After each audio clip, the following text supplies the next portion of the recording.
It was supposed to be nothing more than a cruel joke, the kind of game arrogant young men play when they believe the world exists only for their entertainment.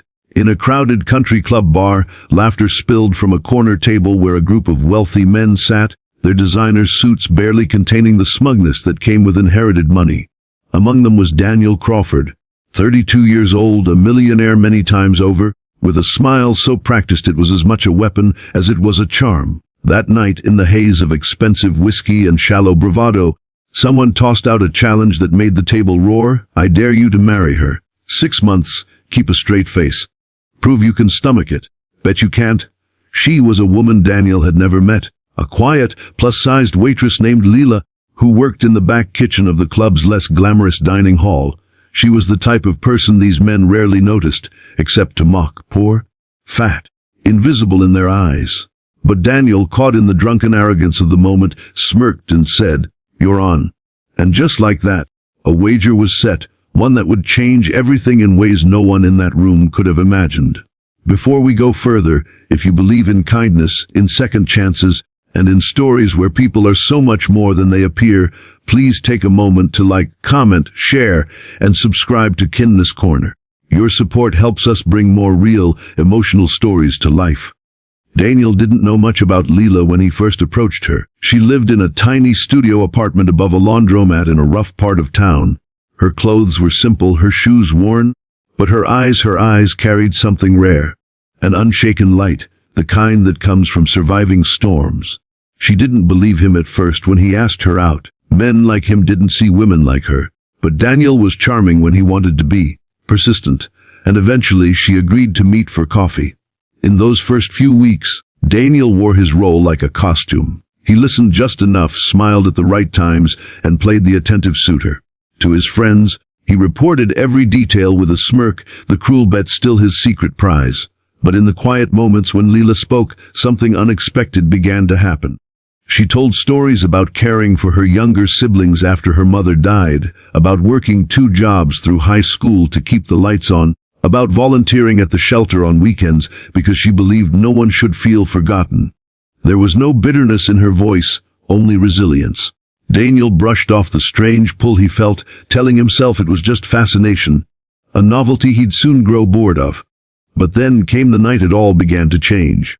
It was a rainy Thursday when Daniel offered to drive Lila home after her shift. Her apartment building had lost power, and in the dim hallway light, he noticed a hand-drawn calendar taped to the wall, full of notes for neighbors, reminders for food pantry pickups, and birthday wishes scrawled in colorful marker. It wasn't for her, it was for everyone in the building. Lila had made it herself so the elderly residents wouldn't forget important days.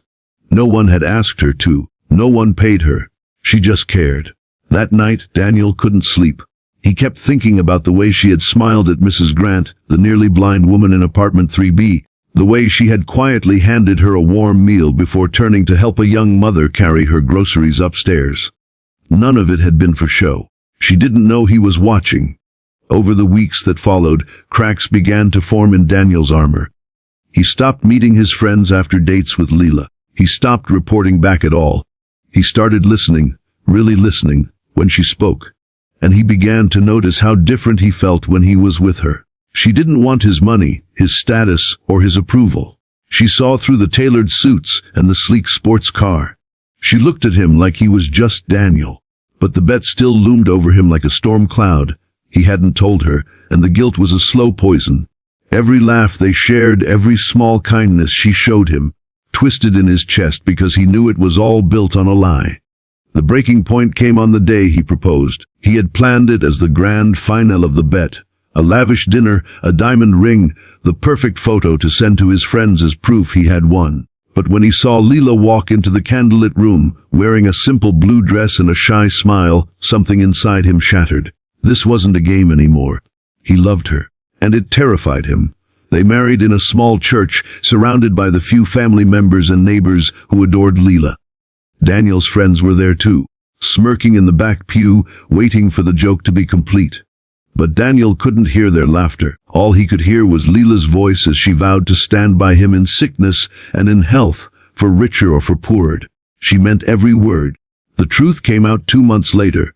One of his so-called friends, drunk at a charity gala, let it slip to a reporter that Daniel's marriage had started as a bet. The story exploded. Headlines painted him as a heartless millionaire who humiliated his own wife. Paparazzi camped outside their home. Strangers hurled insults online. And Lila didn't scream. She didn't throw things or demand answers. She packed a single bag and left without a word.